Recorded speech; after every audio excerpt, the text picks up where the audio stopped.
This started out as me speaking strictly about something that I learned was true, that seemed too horrible to be true. I'll tell you that I had a Roman's arrogance about our freedom and about our country, and I thought that no one could change the life that we've known. As of 2005, I think everyone's life in this room changed. We had Ivan, and then right behind Ivan, we ended up, not so many years later, with an economic catastrophe. And then right behind that, we got a brand new president who happened to have the name of Barack Hussein. And our life's never been the same. So this started out as me talking about Agenda 21. This thing has morphed into me understanding something that I should have understood from the beginning, which is that Agenda 21 is one piece of a communist movement. Right before I started studying this, for whatever reason, I got an urge to study communism. And I bought this book on the internet in the middle of the night that I couldn't even understand why I was buying because it didn't even have a cute little picture. And yet I had this urge to buy it, and I bought it. And I'm going to have it in this at the end because I think we need to understand what a communist movement looks, tastes, and smells like, because we're in one. And so I'm going to bring you through pieces of Agenda 21, but also the other pieces of this, which is the nationalization of our economy, and also Common Core and Obamacare, because all these are one and the same in a movement that is taking place in order to take our country into full-blown communism. So we'll get started with this. I call it the economic nationalization in America. Alternate or assumption of control or ownership of private property by the state. It is historically a more recent development than and differs in motive and degree from expropriation or eminent domain, which is the right of government to take property for particular public purposes, such as the construction of roads, reservoirs, or hospitals, normally accompanied by the payment of compensation. Nationalization has often accompanied the implementation of communist or socialist theories of government, as was the case in the transfer of industrial banking and insurance enterprises to the state in Russia after 1918, and the nationalization of the coal and electricity and gas and transportation industries in the United Kingdom and France between 1945 and 1950. More recently, a further impetus has been resentment of foreign control and over-industries upon which the state may be largely dependent, as in the nationalization of the oil industries in Mexico in 1938 and in Iran in 1951, and in the nationalization of foreign business in Cuba in 1960. A third motive for recent nationalizations may be the belief in some developing countries that state control of various industrial operations is at least temporarily necessary because of the lack of developed capital, market, or supply of entrepreneurs in the domestic private sector. This happened to us in 2008 when the banks were essentially taken over by our government. GM, they were discussing should they or shouldn't they, and the facts are very simple. If a company goes broke, you let it go bankrupt. We have a system in place for that. It works wonderful. They would have reset themselves and come back. There was no excuse for our government to step in and do what it did. Our government is in control of our banking, of our finance, and of our companies in a manner that is completely unconstitutional. It is not the way the United States functions. This is not a free market system at this time. This is a book I read. I put the piece in there because people really need to understand that it says in order to use the nuclear weapons as political leverage, a country must be militarily, technologically, and economically strong. Countries need not be rich and powerful to employ environmental issues as leverage. The environmental arm of this movement is taking away our private property rights, and they're so important that in some of the original documents in the United States, it spoke to life, liberty, and property. Because without property rights, we have no ability to grow wealth. And if we have no wealth at all, we have no security, we have no strength, we have no ability to stay free. And so part of the reason that the Agenda 21 movement is taking place is because you have to take our property out from under us in order to take our freedom out from under us. So it's that important. The United Nations. This thing is happening through the United Nations. Every time I see something, they're involved. They're in there. We have a communist movement happening through the United Nations. This is not the first time. It's kind of surprising. It's happened a few times before. The League of Nations. They were doing a global movement through the League of Nations, and we disarmed the League of Nations. And then they came up and they created the United Nations, and it was supposed to be an agency through which we kept peace throughout the world. The problem is it has another portion, but we need to know this, that the Soviet Union has its charter used with the United Nations. Why aren't we using something off of our Constitution in that building? That building's on American land, and America funds that building, that whole organization, way beyond any other country. So why is it not using our Constitution? Why does it have a Soviet Union charter staked against it? Why does it have 3 members on the General Assembly from the Soviet Union and 3 judges in the World Court with the Soviet Union? Why is it not that the United States holds these seats, the buildings in the United States? The IUCN. This is the most important portion of the United Nations that you can ever study and or know about. It's the International Union for Conservation of Nature. It was created in 1945, just a couple years after we actually created the United Nations, and it is through that mechanism that Agenda 21 is created and implemented, and much more. I want you to pay attention to, with these plans and these bills that we're dealing with, who wrote them. We're always looking for who signed them. Who wrote them? Who wrote Obamacare? Who wrote Common Core? Who wrote the stimulus plan? The stimulus plan was handed out in 2009. It was written in 2006, and it was written by Van Jones, the Apollo Alliance, and the Tides Foundation. And the Tides Foundation and the Apollo Alliance are funded by George Soros. George Soros is a mega businessman. He knows when countries are about to fall. That's what he does for a living. And he thrives in taking them down when they're falling. So I cannot believe that that man was not watching our country and saying, get to work. And they wrote that thing up, and I'm going to show you how that thing is in, the funding is in all the stuff. And remember, if any of you are business people, you know that in order to do a business, first comes the finance, and then there's the plan. You got to have both, or you don't have a business. That's how they function. You have to have finance, such as the stimulus bill, and you have to have a plan. If you don't have both, you don't have any possibility of pulling off what you're doing. So the IUCN, pay attention to it. It has global to local reach, and they brag about it. The global transformation movement, I'm not going to hit this a lot. I'm just going to go across real quick to let you know that this stuff is happening through what's called an Earth Charter, which is just simply the Soviet Union Charter made green. They put some nice environmental wording in it, and it's just the Soviet Union Charter. It's a communist charter. There's a EPA. We have to pay a lot of attention to EPA. They're like really at the head of this thing. All the agencies are infected, but this is like one of the machines behind it, and they work in unison with the United Nations movement. And I actually found this is a contract signed by Lisa Jackson, saying that she's working in unison with the United Nations. She's not saying she's working in unison with the United States. And she clearly states in a video that we have that she is not worried about the environment. She is using the environment in order to create a socialist country. We're not going to bother with this stuff a lot because there's so much more to say, except that through EPA, they literally changed their wording to say that the executive branch should be to direct federal agencies to evaluate national policies in light of international policies and obligations, and to amend national policies to achieve international objectives without a congressional vote.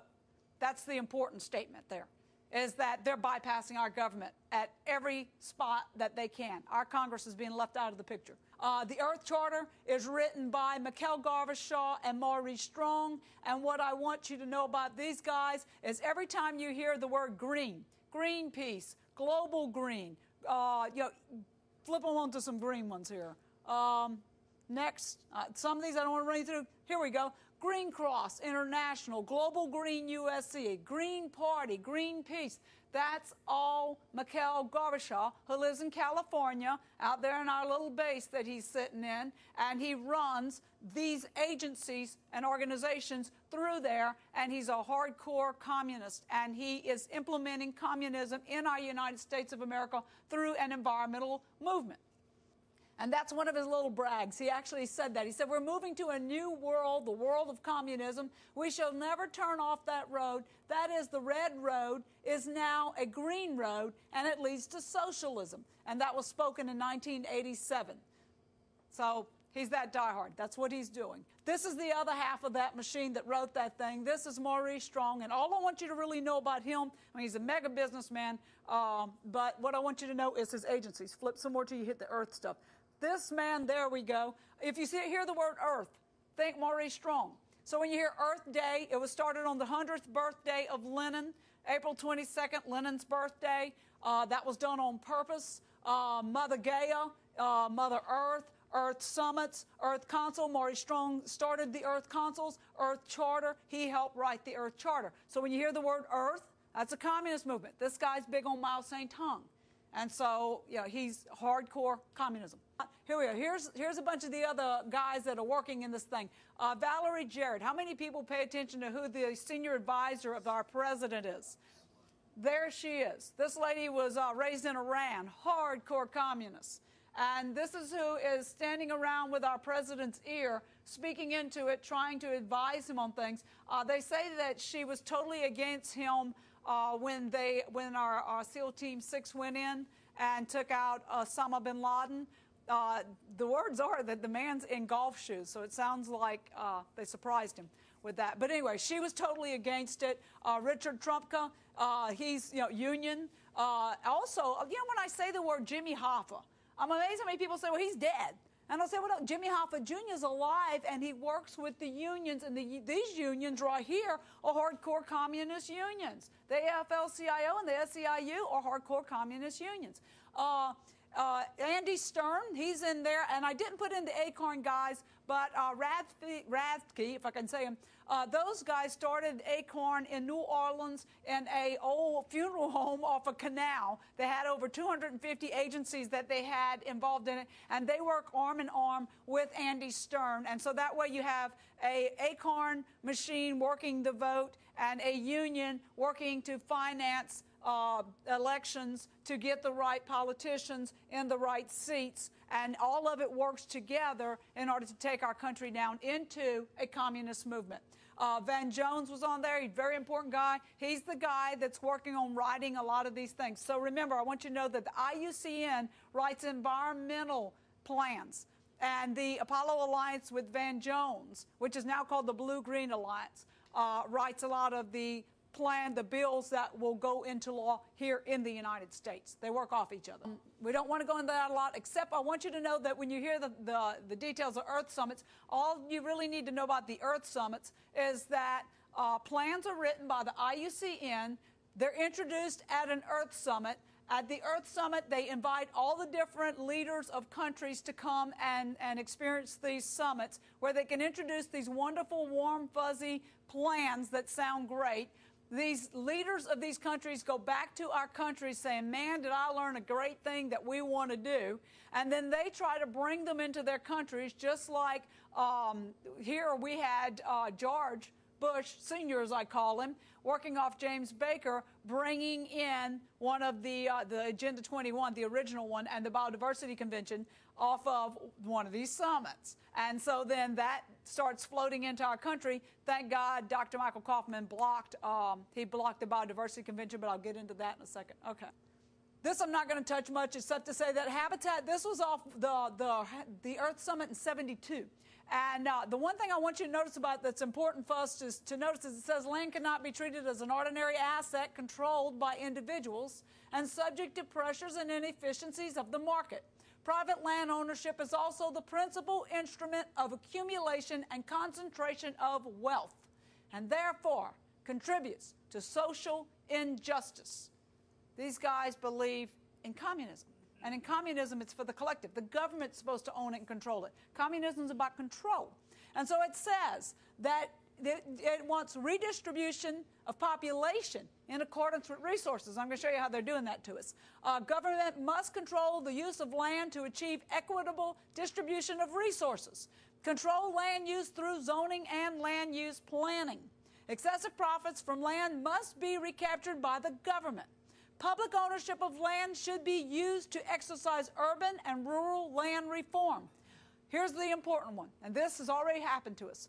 Owner rights should be separated from development rights, which should be held by the public authority. If you don't have development rights on your land, sweetie, you are paying for a dead horse. You have nothing in that land. You have no value in that land. Your land has value because you can transform it, because you can develop it, because you can build a house on it, because you can build a shed on it. They removed that. They're removing it constantly. They're putting it in our zoning. They have it right now in the zoning in this county and in our county that we can sell our development rights. The water management came through and took away our development rights along the waterway, and I'll show that to you in a little bit. It happened in 2011. I think that people that have houses close to the water may have problems pulling permits if their houses get blown away because of what happened in 2011. And no one's ever mentioned it to us, and they won't until we go pull that permit. And then we'll get that little surprise. This is the mechanism by which they function. They function through the IUCN in conjunction with the World Resource Institute, which is the World Bank, in conjunction with the World Wildlife Fund. That was the original anchoring of the agencies or organizations that needed to pull together to do the things they're doing, and all these guys are members of. And so you'll see EPA's in there, but so is Nature Conservancy, Sierra Club. They've left little out. And the one thing I want you to notice about this next one, they're in everything. When I first started studying this, I'd say, oh, my God, they're in our planning and zoning. Oh, my God, look, I found them in the Department of Ag. Oh, my God, look at the Department of Interior. And now I realize that this thing's a cancer, and it has left no one out. It is in every agency. It is in every portion of our government, from federal through state through local. It's inside it, it's outside it, and so none of us have been left safe from this thing. They left nothing out, okay? This I just threw in here because I want people to realize that this isn't an environmental movement that's worried about saving our environment. We are the rodents. And so it's about population control, because in a communist government, you don't really want to have a huge population. It's like Mao Zedong said, I have nothing against millions dying. It makes it easier for me to control the rest. And so however many of us they don't need, they have nothing against losing. And that's why in Obamacare, we're seeing wording that states that they're not going to be worried that much about our health care. And so, yeah, we need to remember that population control is a big issue in a communist country. That's the Georgia Guidestones. Those actually exist. They are in Georgia. And we think Ted Turner had them put up. And this book was written by that crew, the Club of Rome bunch. And in it, they say the world has cancer, and cancer is man. We're the rodent. And on this wall, it says, be not a cancer on earth, leave room for nature, leave room for nature. So it's kind of the same mindset. We've become the cockroach that people are trying to get rid of, unfortunately. We've become the rodent, and the environment has more value than us in this movement. Not because they mean it, not because most of these people aren't environmentalists. Ironically, a lot of the environmentalists don't quite understand some of the pieces, like DEP was against EPA with the Numeric Nutrient Criteria Act that almost became law here, because they said there's no math behind it. What's going on? And so this isn't so much an environmental movement. This is the taking of an environmental movement to facade behind a communist movement. So I try to explain to people that they are building a machine. So this isn't just a property rights movement. This is a financial movement. It is a property rights movement. They have to take over education. They have to take over health care. They have to take over housing. They have to take over farming. They have to take over all of it. And they have to have it all working in unison with itself as a communist country would. Opposite of what we've always had. Opposite of the free market. Okay? And what's behind this thing big time is climate change. People go around arguing over whether or not climate change is real. And I think that's kind of funny because, for one thing, no, I don't think it's real. But beyond that, what we should be arguing about is, what is the CO2 tax and greenhouse gas tax going to do to change it, to fix it? Who gets the money? And how much is that money? That money is going to go to a few places. One, Al Gore. He's doing very well with the movement. But besides that, although I think God's pissed at him, because every time he goes to a little conference, it snows. I love that. But anyway, yeah, the CO2 tax is going to go largely to third world countries, to dictators who are abusing their people. Well, third world countries always have environmental problems and always will. Guess why? Because they're poor. Because poor countries can't build the things that richer countries can build in order to keep their environment healthy. They don't have the sewer systems and stuff. Go to Costa Rica. They don't have what we have, and they're never going to. You know why? Because they have corrupt governments, and the corrupt governments take all the money. And so the environment continues to rot. And so the people continue to be what they call serfs, which are slaves. And in essence, I tell people, this is a slave movement. That's what we need to get, that in communist countries, we get to be the slaves. And so that's what that is. And so we don't need to be asking whether or not the weather's hotter or colder this year. Matter of fact, we're going towards a cooling, and we will continue to every 206 years. We're going to go back now towards the cooling that existed when George Washington was walking around in America. When the forefathers came to America, people froze to death. Women slept with their babies under them, trying to save their lives. What was it, 140 people came here and 40 lived through the first winter? Because it was that cold. And it's cyclical. And it's always been that God's in control of that. He's got it. Not that we need to destroy the earth, but those guys in their taxation, they're gypping us, and that's all they're doing. They're just doing a con job, and we need to be smarter than to discuss whether or not it's too hot or too cold. We need to ask them, what do you plan on doing with the money that you can take from me? This guy is the monster that we need to pay attention to, because this is what's got us in our counties. It's some of what you're talking about. This is the Biological Diversity Act.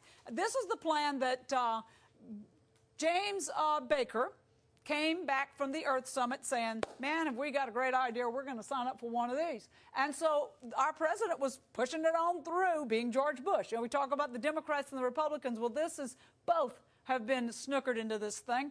And so what was happening is Senate was getting ready to sign up on it, to ratify it.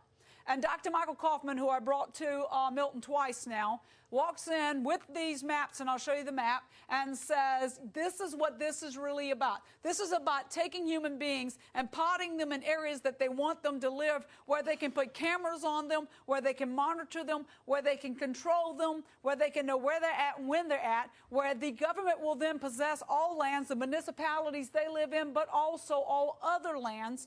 And this is not what you think it is. And in this game, people will be the toxins, not the other way. And so the Senate did actually at least listen and not ratify it. And so the biodiversity did not become law in the United States. Isn't that wonderful?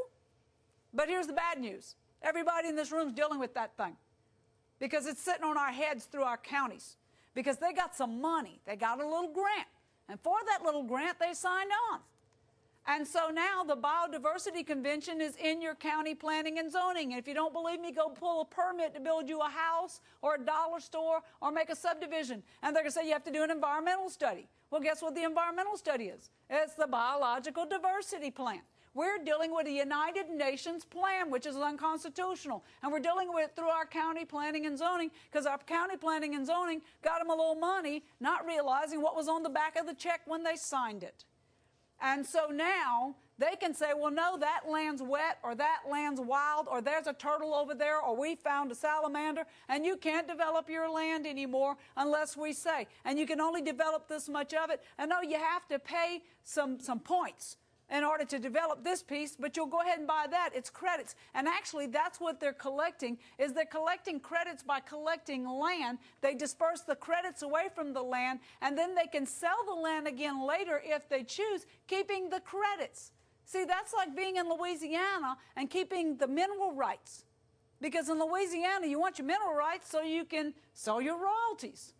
Well, here they're collecting, and all over the United States and throughout, they're collecting these credits and disconnecting them. And then you don't have the ability to develop your land through another mechanism by them doing that. Okay, that is the map that I'm sure you guys have seen 1,000,000 times. And those red zones are where we cannot be. And those green zones are where we can be. And so that is what they're trying to accomplish, but that's only half of the machine. This map is what they're doing through the biodiversity. This is what they're doing through the American Heritage Rivers. And this map has to go with the other map, and you have to do this with them to figure out where you land in it, because both are being done at the same time. And this one you're hearing about a lot in the news. You just may not know just exactly what you're hearing. In this whole area here, this is where they want to claim that the surface water has to be dealt with, and that they would like for you to tear your house down if you're living in that area and plant grass. And we'll show you some more on that. On the American Heritage Rivers, on August of 1993, International Working Document of the EPA for Ecosystems Management asserts that natural resource and environmental agencies should develop a joint strategy to help the United States fulfill its existing international obligations, the Convention of Biological Diversity. See what I mean? Put two maps together. As called for, the EPA document, the American Heritage Rivers and Partner Program, the Clean Water Initiative, see? Put these together, piggyback them, strengthen them. Amend current environmental law to fit the goals and strategies of Agenda 21 and the Biodiversity Treaty. Supporting documentation of the Biodiversity Treaty call for setting aside up to 1/2 of America into totally protected wilderness reserves, which means no humans, which would be interconnected by wilderness corridors up to 30 miles wide, primarily along river corridors, which took place in 2011 through the Water Management District. I'll show you in a little while how they did that. Okay, this is the Atchafalaya National Heritage Area. And what they did was they went into Louisiana and they told the people, man, if we got a deal for you, we're going to take this land and we're going to make it a heritage area, and you're just going to love it. And then we're going to help you with your tourism, and we're going to tell people how special you guys are, and we're going to educate them about your family heritage and all the things you do, and it's going to be wonderful. And here's a little money, and you're going to love it. What they didn't mention was by putting that into that heritage area, it gave the United Nations control in order to implement the Surface Water Act through EPA.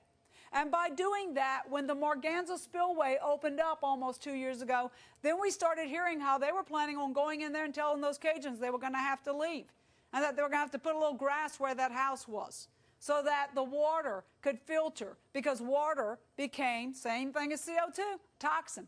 Now our water's a toxin, just like CO2. Used to be CO2 made you healthy, made your grass grow, made your trees grow, made plants. Now it's a toxin. Well, so is the water.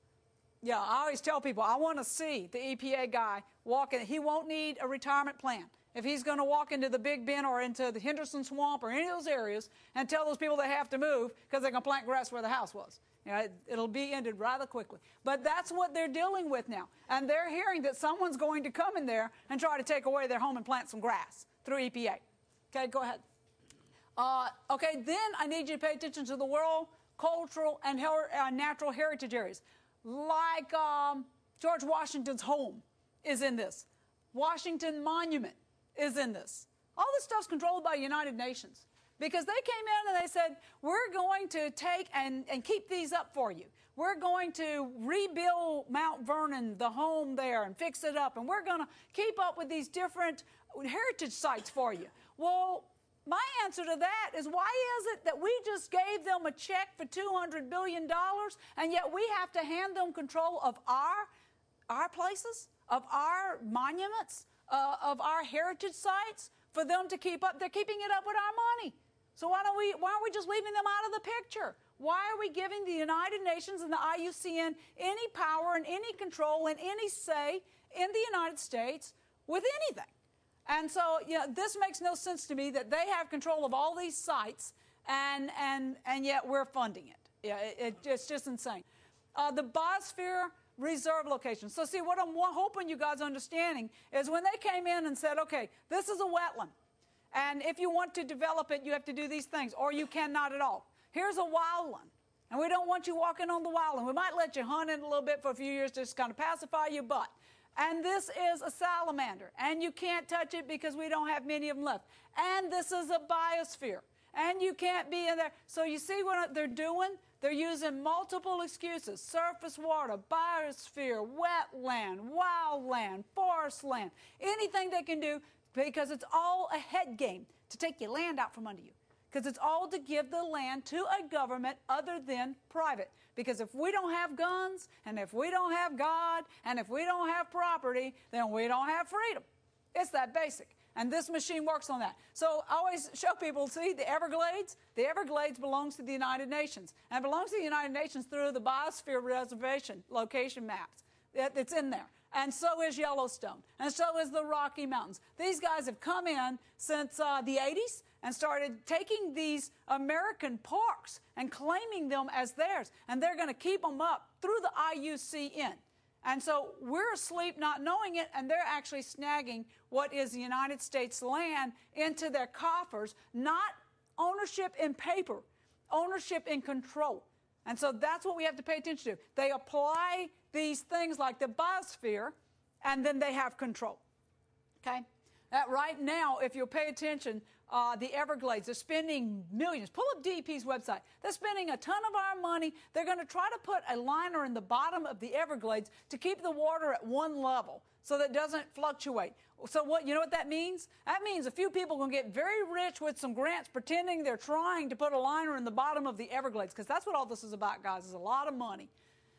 Okay, so this is sue and settle, and this is one of the things that EPA is doing religiously, constantly.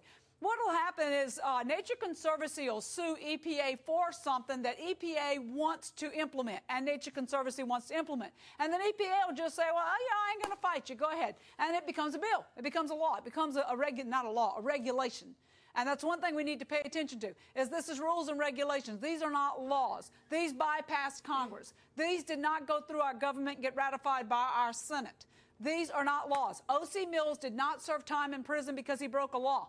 O.C. Mills is a decent man that put some dirt in his yard.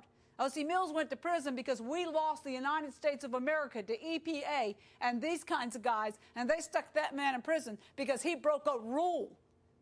And we're not supposed to have people go to prison for breaking rules in the United States. That's not supposed to be how it works. So, but this is some of the things they're doing. It says EPA is reportedly in negotiations to settle 2 lawsuits that allege the agency has greater regulatory authority than what Congress provided under the Clean Water Act.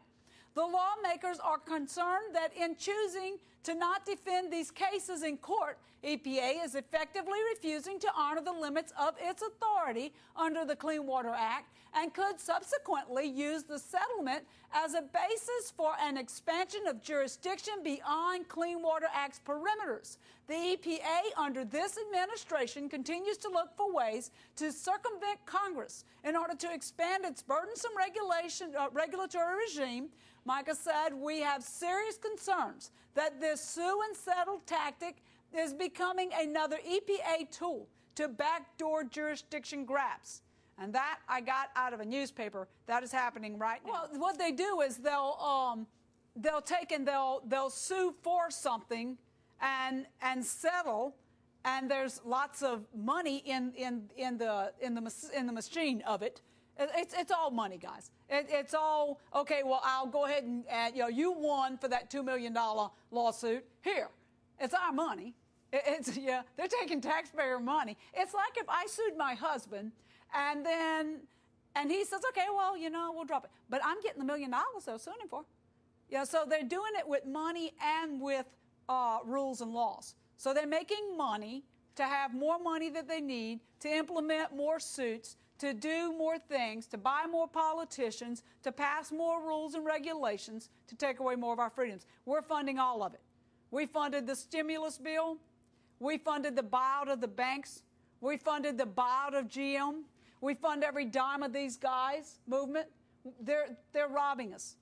They're not going to the bank to do it. They're doing it through our government. This is the other part of EPA water. This is one that I keep trying to explain to people what they're doing with the grass thing. So here it is. This is another article that I found. This is actually happening right now, and thank God for Virginia. EPA said rain is a pollutant, and Virginia Attorney General Ken Cicilline is fighting back with a lawsuit. VDOT can't comply with all these new regulations that this rogue agency is handing down. The regulations will cost millions of dollars to capture storm water that is running into a nearby stream from highways during high rain periods outside D.C. If this passes, you will see the other states having to comply with this new rule and force your state to follow suit. Why? It will raise a tax money in fines, and the costs will be passed on to you if you don't lose your home first. What the EPA wants is for more grass land to absorb this rainwater into the earth or detention ponds to collect the runoff. But in order for this to happen, you would need massive amounts of land to accomplish this. How they plan on forcing the state to comply is to force homeowners to move, doze their houses, and plant grass in its place. And this was in a newspaper just a few weeks ago. This is happening right now. Virginia is fighting it.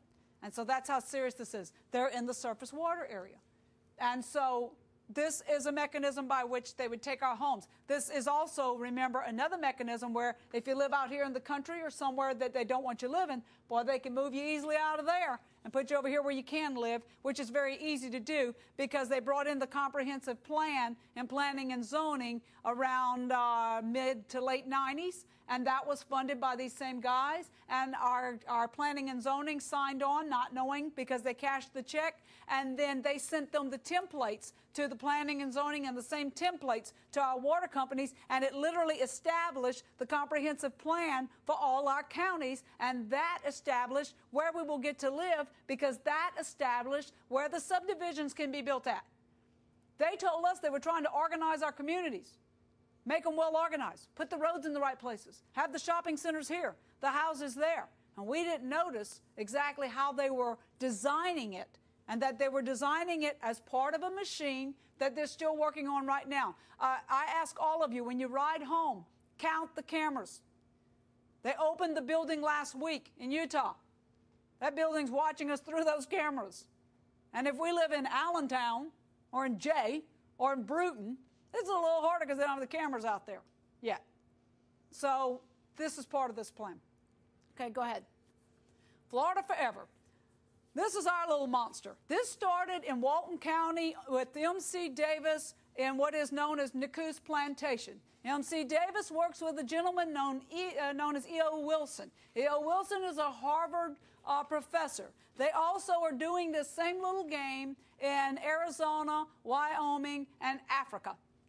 We're giving them quite a bit of money through our tax dollars. These people get to log this land and keep the money. They get to do quite a few things, and they're profiting heavily. And the way it's said that this one was done is that he came out of prison. Nature Conservancy said, look, we want to do this thing, we want to start this Florida Forever. We'll give you $500 per acre to go out and buy it. He takes the $500, goes out and buys the property from the people there that will sell it, and then DEP, our agency, comes in and buys it from him for $1,000, and he gives back Nature Conservancy that $500. He profits $500 per acre for having taken part and helped create First Florida Forever, Nicoos Plantation. And so the man ends up with a big old hunk of land. And what they do is, I forgot to bring the maps, but what they'll do is, like in Santa Rosa County, we have about 14% of our property left in private property hands. The rest is either in government or in environmental agencies. And what the environmental agencies do, they own 28% of our property, and they don't pay into our property taxes. Did you guys hear the phone call that happened in Oregon last week where the lady called the cops and said, please come help me? And the 911 lady said, I'm sorry, but we can't. We don't have deputies. Why didn't they have deputies? Because they don't have money. Why don't they have money? Because they have too much environmental land. Why does that hurt them? Because then they don't draw no taxes off that land. Right now, every drop of property that's owned by DEP, Water Management District, Sierra Club, Nature Conservancy, Wildlife and Fisheries, Parks and Recreations, any of those, that land pays no taxes into our tax basis in a state that's dependent on its tax basis in order to fund itself. And so what happens is we're paying their paychecks, but they're not paying anything to us. And so our governments, in essence, are getting defunded, not to mention that as we figure out that we can't do anything with our property because it's wet, we get tired of paying taxes on it, so we let it go, right? And then they try to auction it, and it doesn't go anywhere. That used to then go into the state coffers. Well, now it doesn't. Now it goes into DEP coffers. That's called the Murphy Act. And so DEP now gets this land that we lost because we didn't pay taxes on it, and they don't pay taxes on anything. And they can sell it, and they can keep all the profits. And so that's how that's being done here in this state. This is some of the sales that I found, and what I noticed that people need to notice is like 237 acres they sold for $1,643,000. Also, 458 acres, $1,640,000. And look for here, 40 acres, $1,643,000. All these were sold on the same year, but the ones they sold on the next year were for different amounts, and the ones they sold on the next year were for different amounts. I don't know exactly what they're doing, but they're churning. They're churning money, they're churning land. And so MC Davis will sell some to DEP, DEP will sell some to Water Management District sells some to Nature Conservancy. Now, as of 2011, MC Davis is putting it into his family trust. No taxes paid. This is the Wildlands Project. I want you to know that that's another piece of the land take. And so they do this like these Blackwater Heritage Trails and the Columbia County Recreation Area. They come in and they say, we're going to keep up your grass and build some cute little walkways, and you'll just love it. We'll take care of this. And what they're actually doing is taking the land from us and putting it into these agencies, and then they have the right to decide where they will and won't let us move. They can decide if they don't want us to play there or walk there. On Blackwater River, they had signs a couple years ago saying, if you walk on this bank, we will fine you. And they actually had little deputies out there that were trying to keep people off the sand barges. But what it says is they would like to transform 90% of the land to be owned by the government or managed by the United Nations. And so the move is to take the land out of our hands and put it there. Okay, this is the map. This is the National Wetlands Inventory. You know the comprehensive plan I told you about? Well, that's a plan that went all over the United States, controlling where we live. This is the other leg. This is the biodiversity plan that they do. There's the map they use. It's through the National Wetlands Inventory. If you go buy a permit to build your house or your dollar store or whatever, they pull up that map, they look at it, and they say, okay, we see some wetlands, and then you call someone like Wetland Science. They come out, they study your property, they see what plants are on it, what grass is on it, what the dirt looks like, what animal might be crawling on it, and they don't have to answer to you as to which plants they're looking for or which soils would apply or which animal might apply. And then they get to tell you whether you can or cannot do anything with that land. I developed an RV park, and on 7 acres I got to develop 3, and it cost me $35,000 in credits to buy back 1 of those acres in order to develop 3, and the other land, the other 4, is sitting in our name through that agency. And so when you try to look up and see how much land DEP has, you can't, because a lot of it is sitting in the hands of private people, and we're still paying taxes, but they tell us you have a right to pay tax on it, you just can't walk on it. And so these agencies are not, we don't elect people to them. They have the right to arrest us. This is as anti-American as it gets. And so these are the kinds of things that are going on. They have over $40 billion worth of property in this state right now that collects no tax on it. I brought it to our governor and said, look at this. Here we are trying to get ourselves financially set again. We got our schools bleeding for money. We got all these things going on. And yet here's $40 billion that we cannot tax. So that's the kind of stuff that's going on through there. DEP, I'm not going to go through that a lot. That's just simply that MC Davis, I'll read that part to you. MC Davis, who we're talking about with all this, has got a little hunk of the BP money, $10 billion, and it went into his trust. So when you see in DP the Trust for Public Lands, that's MC Davis that owns that. So MC Davis is skinning the cat right there. Control land and water. It says the settlement includes not only $5 million in land acquisitions, but also $5 million in stormwater retro projects. So they got to collect some of the BP money is what it boiled down to. This is what I was telling you about with the corridors that they were talking about and such. This is the less than fee. And I brought this to Senator Gates' attention, Senator Don Gates, the dad. We brought this to his attention, and I said, we're losing all our land, and now we have this. And he liked this. He said, yes. He said, I know people, they get upset over this land that they have to pay tax on and, and all this stuff. And we know that these agencies are taking too much land into their coffers and that they don't pay tax. So this is a much better thing. Because on this, what they did was they went and took all the lands in the state of Florida and all the waterways. And now the waterways are considered to be in the coffers of the water management districts. And so the Water Management District then came up with the less than fee, because this way they didn't have to buy the land from you. See, less than fee, they pay you nothing. And so what they do is through this, they have rights over so many feet of the bank of the waterways. And so if your house is on, say, 100 foot of land, and there's a road here, you can't build that house with 25 foot of the road. And so now if you are living on a waterway and they're claiming right to 30, maybe 50 foot of that land, you can't build on it. When you go to get your permit, you can't do anything with it. You can't even put a shed on it because they took away the development rights through this. See? They took away the development and conversion rights. That's communism. And that's here. That's happening. And so you would not be able to build the same house you built for Ivan, if that is your circumstance. You're going to have to go with a shotgun house straight up, because they've already done this to us.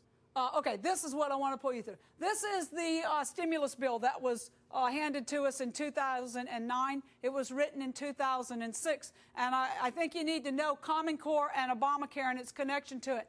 Notice that we're all of a sudden we go in Walmart, we can't buy bullets, right? That wasn't going around in 2007. We're being disarmed. And that's a part of all this. Okay, at the same time, we're getting this Obamacare. Barack Obama had the worst economy ever, and yet the man wasn't worried about the economy, as though it didn't matter. He was worried about Obamacare. Well, I work in the medical field. I work for Baptist Hospital.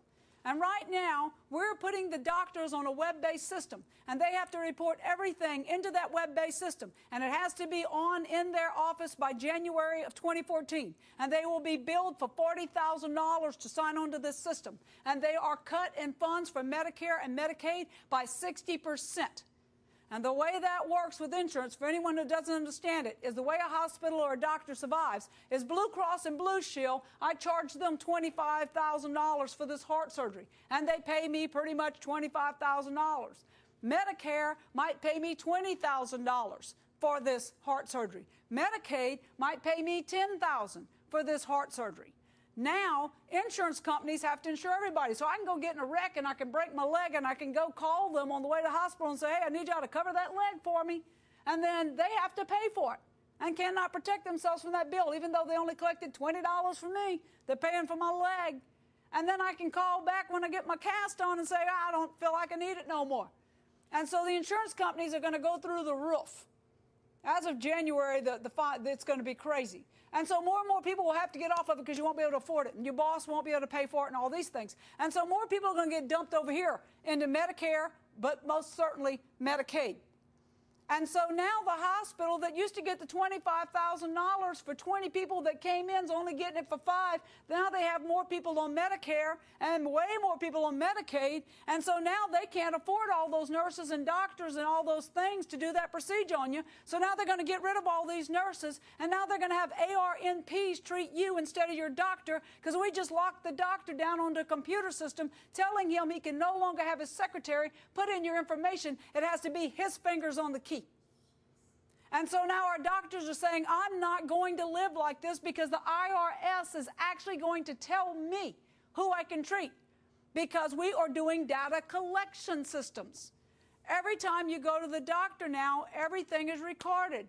Your test results are recorded.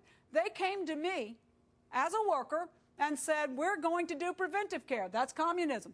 And they said, we want you to weigh a certain amount, and we're going to check your body fat. We don't care just about your weight. You got to have 18% or less body fat. And if you do not, we're going to give you 6 months to get it down there. And if you haven't in 6 months, we're going to assign you a coach, and you will go to the gym, and you will work out. And if you do not lose the weight and get down to the 18%, your insurance rate will triple. And they check to see if we smoke. And Baptists ban hiring anyone who smokes now. So now if you smoke, you can't get a job at the hospital. And if you smoked, you have so many weeks to get off of those cigarettes, or your insurance is going to triple. And if you use medication for your nerves or for pain, they know it, because they have everything in this web-based system. They know everything about you. They know your blood type. They know what you're suffering from. They know what you're doing. And so now, because they know this information, they have you assessed already. And so now the IRS, who has the consul that gets to decide whether or not you get treatment, is looking at these different people and deciding where they're going to place this money as to who will or will not get treatments. And we're actually hearing that they're discussing using the German rule on cutoffs on cancer treatments for people who are 72 and older through Medicaid, Medicare. So if you have private insurance or if you have cash, you'll get treatment. But if you don't, you won't get it through Medicaid, Medicare past that age. And so also the IRS will have all your finances because they have to have your finances because it's mandatory to pay for Obamacare, right? So they have to know how much you make. And so they know what's in your checking accounts. And now they're going to penalize you if you don't buy it. And so if you are a mother and a father with 2 children in your house, and they can penalize you $2,000 per person in your house, at the end of the year, you didn't have the money to buy the health insurance, so you probably don't have the $8,000 to give to Uncle Sam. And so now you'll get you a lien. And he's going to put it on you, and now you can't buy a car or a house because you have a lien from Uncle Sam. And you still can't afford insurance. And so now it goes deeper and worse. And so this is a mechanism by which to break the finances of our country and to take control of us and to control who lives and dies. These people are not protecting life. They're not worried about life. They're worried about control. At the same time, now they've brought Common Core in. And how did Common Core come in? It came in through the same thing as Obamacare, through the stimulus bill. It was funded in it. And what they did was they took our schools when they were so broke, and they were trying to figure out how to survive, and they gave them a grant. And the people that we're Americans, we're trusting. We don't know to read the back of the grant, and so they didn't read the back of the grant. And what is in Common Core? Common Core is about data collection systems. They claim Common Core is a mechanism by which we will educate our children to a higher level so that they can contribute at a better level and be more competitive internationally. What is it for real? It is really a data collection system. Look what happened in Polk County. They're scanning irises. They're getting ready to poke fingers and get the blood from them. They're going to know everything about them. The teachers are saying we're spending hours testing to a test and then spending hours collecting data on kids. And none of it makes sense to us. Well, of course not, because there's this communist government back here that's collecting who your parents are, what party they vote for, what is your blood type, and then it gets uglier. They're now in control of the SAT, and they're wanting to manipulate that and bring us into more of a European-style education system where what we'll do is they'll collect this data for so many years on our children, and then they'll decide as to that data what our children would be best at to go to college for. And so they'll say, you have to go to college for this. And if they pass the SAT to even be able to go to college, then our government will pay for the college. But it also chooses the field you go in. That's Europe, guys. That's China. That's communism. We are used to going to school to become what we want to become. And if we don't like it, we change and we go to something else. That won't be a prerogative for these guys no more. That will go away. Even if you don't pass the SAT, even if you don't go to college, they still know what they need you for. And here's the jerk. It's not about what they think you're good at. It's about what the system decides it needs in positions. How many doctors do we need? How many cops do we need? How many electricians do we need? We will be the peons serving the elitist. Go watch the Hunger Games. They showed it to us. It's just people didn't know what they were watching. And so that's how those pieces are connecting. So this is not one piece over here of just private rights on property. This is a machine, and it's coming at us from every direction, and they're really showing themselves now. And the only thing that I think is a good thing is that we have some people that are so eat up with their own selves that they're going to hang ropes around their necks. And we need to pray that they hang them hard, because we have to be active. And I hear some people saying, we can't change this. We haven't done enough. Guys, we saved the United States of America with 2010. Do we not get that? We saved it. We would not be America right now if the Tea Party had not stood up in 2010. Because the people that we have fighting in that government right now for us got in there in 2010, and they got there because we got out of our houses, and we got out here and we stomped. And we've got to keep stomping, because that's how we're going to save this. Because this isn't even about us. This is about our kids. This is about our grandkids. This is about the future of our country. The only thing about us that's in it is that we get to tag our names in the year of the history book that lost the United States if we don't do right. And that's it. The rest is about them. This is a map that I found in the Goodwill. The World Goodwill has a lot to do with this thing. And notice around you, I don't know what it's about, but there's tons of Goodwill, Easter seals, pawn shops going up everywhere. I don't know what that is. But anyway, this thing really shows the essence of how all the pieces connect: farming, housing, transportation, communities, welfare, health, education, the whole thing is in there. And that's how this thing functions. It covers everything. It leaves nothing out. This is the book that I read, and I'm going to flip through real quick. Not that one. It's called Socialism, Social Welfare in the Soviet Union. It details the communist movement. It covers all those areas. Economic development, you have to take over that portion of the country.